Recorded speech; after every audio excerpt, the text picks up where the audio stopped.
Nos vamos a nuestro vagón de cola y hoy tenemos el placer de encontrarnos allí con David Cuesta, recién llegado desde Bruselas, la cuna del RTMS. Nos viene a visitar. David, ¿qué tal? ¿Cómo estás?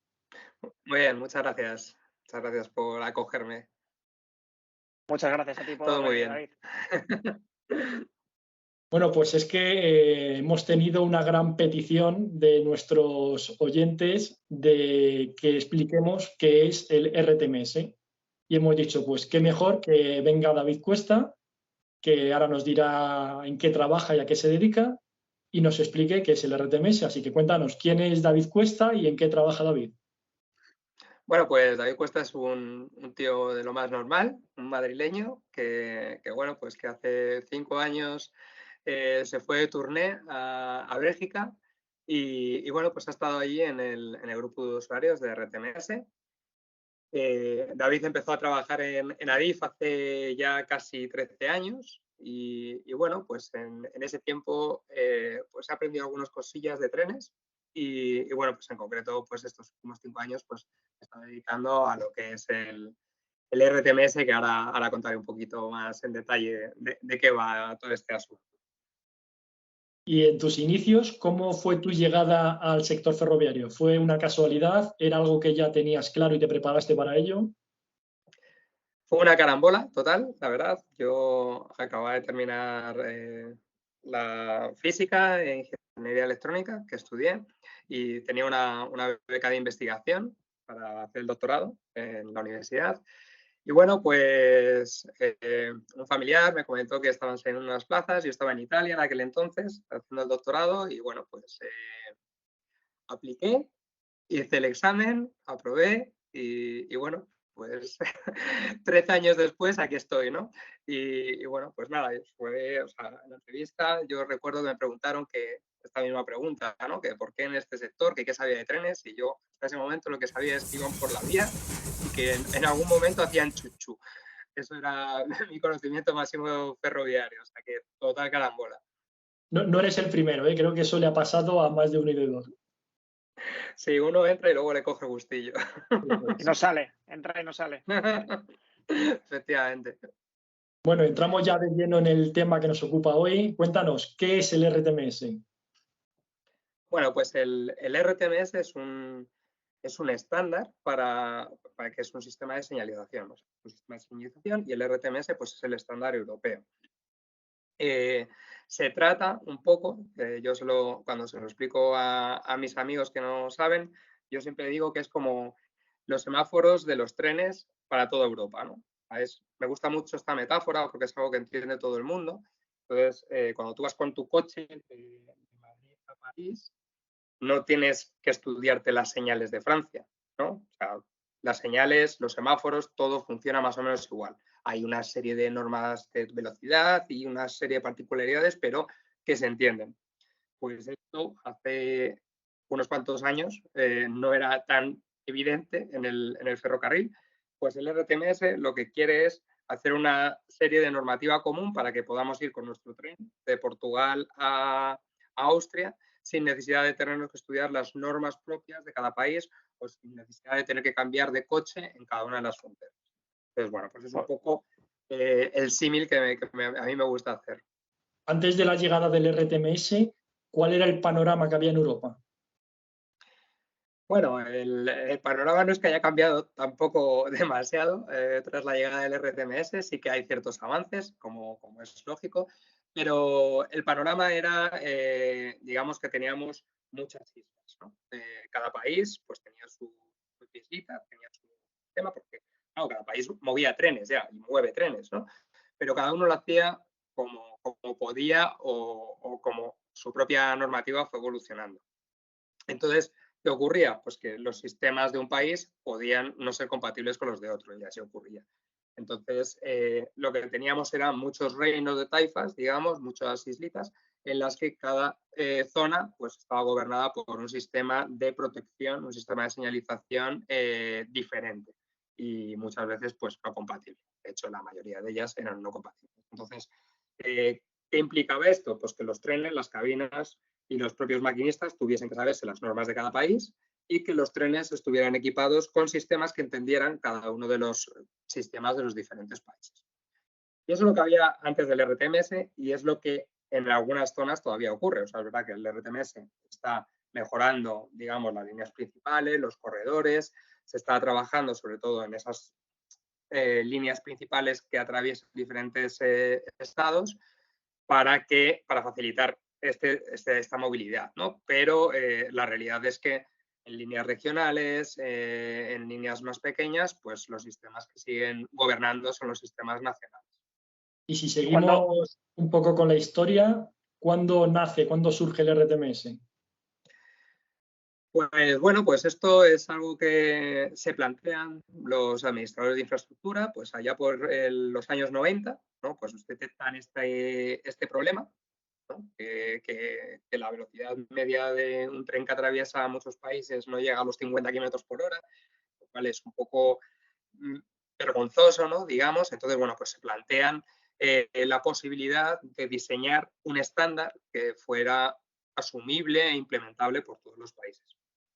Entonces, bueno, pues se crea una asociación de administradores ferroviarios. Bueno, administradores y en aquel momento, administradores operadores iban muy de la mano, ¿no? Digamos. Luego se han separado algunos, otros no. Bueno, estas historias. Pero bueno, el caso que en los años 90 se juntan unos cuantos y dicen, oye, vamos a hacer algo para que nos podamos entender en toda Europa, ¿no? Y bueno, pues estos grupos, pues al final son escuchados, ¿no? Cuando se junta mucha gente con cierto poder, pues se les escucha. Y entonces, bueno, pues la Comisión Europea, pues una vez que se han organizado y se han definido un poco las bases, pues en el año 96 escribe la primera directiva de interoperabilidad que da origen al RTMS, ¿no? Y es verdad que al principio pues está acotada a las líneas de alta velocidad que forman parte de la red principal interoperable, ¿no? Pero bueno, luego eso digamos que fue un poco el germen de lo que hoy es el RTMS. Nos decías que los trenes estaban en un viaje por Europa, tenían una media de casi 50 kilómetros por hora, que era un poco vergonzoso, pero aparte de facilitar este cambio de un país a otro entre los trenes transfronterizos, ¿qué otras ventajas trae el RTMS? Bueno, al final la principal ventaja es que tengamos un espacio común ferroviario a nivel europeo, ¿no? O sea, esa es la mayor de las ventajas. Aparte de esa, luego está el tema de que es un sistema muy bueno. Es un sistema en el que hay un control y una monitorización del tren muy buena. Y entonces, otra de las bondades del RTMS es que bien diseñado y bien implementado, pues permite además una mayor capacidad de la línea. Y esto quiere decir que podemos meter más trenes en la misma vía, ¿no? Porque los trenes, al ser un sistema robusto y fiable, pues pueden ir más pegados unos a otros. En lugar de tener que esperar una hora desde que sale un tren, o media hora o 20 minutos, pues lo podemos meter cada 10, cada 5, cada 4, dependiendo un poco de cómo esté implementado el diseño. O sea, las dos mayores ventajas: un sistema interoperable a nivel europeo o a nivel global, porque RTMS no solo se implementa en Europa, también en el resto del mundo, ¿no?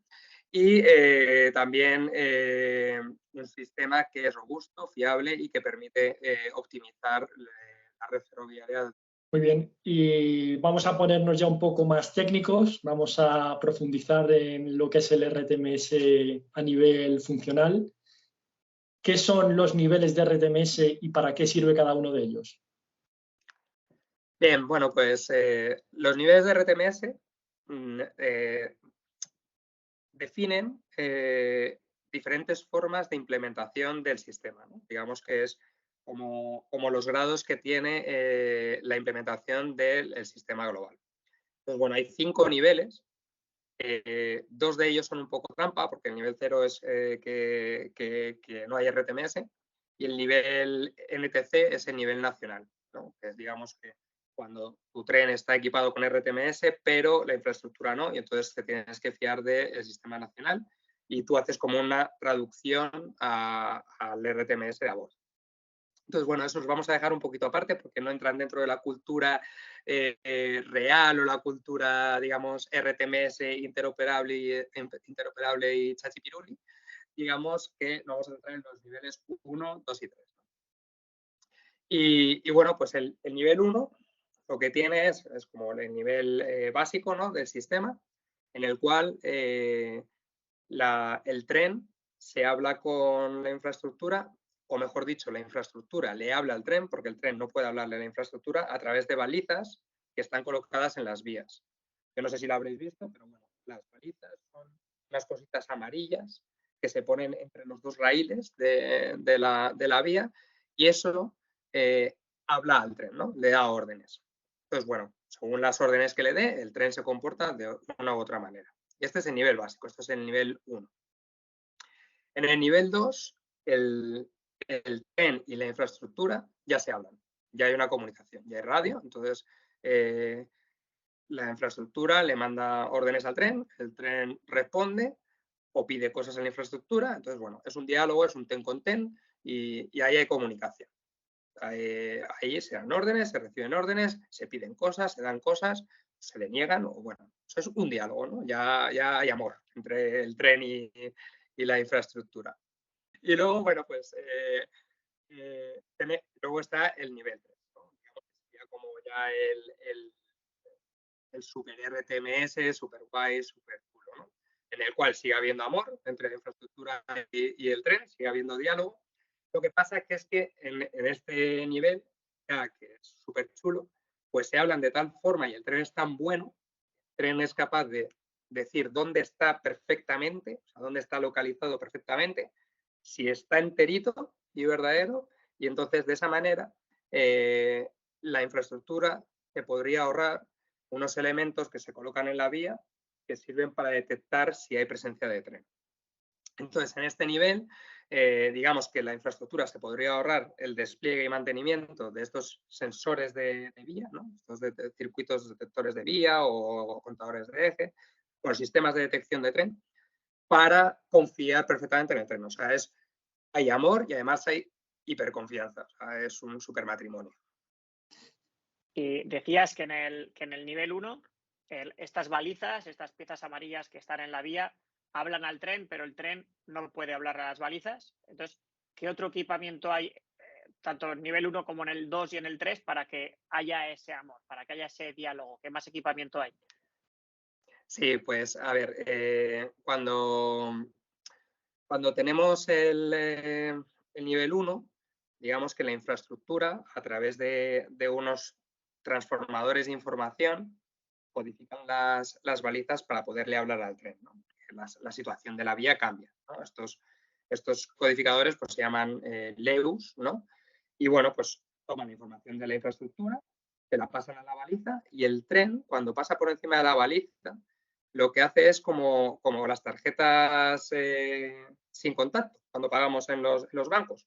La tarjeta no tiene una batería, sino que es el propio detector el que alimenta la baliza para que mande la información, ¿no? Entonces, bueno, esta comunicación es muy puntual en nivel 1. Por eso es simplemente que la infraestructura le habla al tren, porque el tren no tiene otra forma de hablarle a la infraestructura. ¿Qué es lo que ocurre en el nivel 2 y en el nivel 3? En el nivel 2 y nivel 3 hay radios de por medio, ¿vale? Hay cobertura de telefonía GSMR, que es como el GSM de la tecnología que usábamos en los teléfonos, pero que es muy, muy, muy antigua, ¿no? Digamos, cuando enviábamos mensajes de texto con imágenes, ¿no? Pues bueno, pues sí, los Nokia famosos. Exactamente.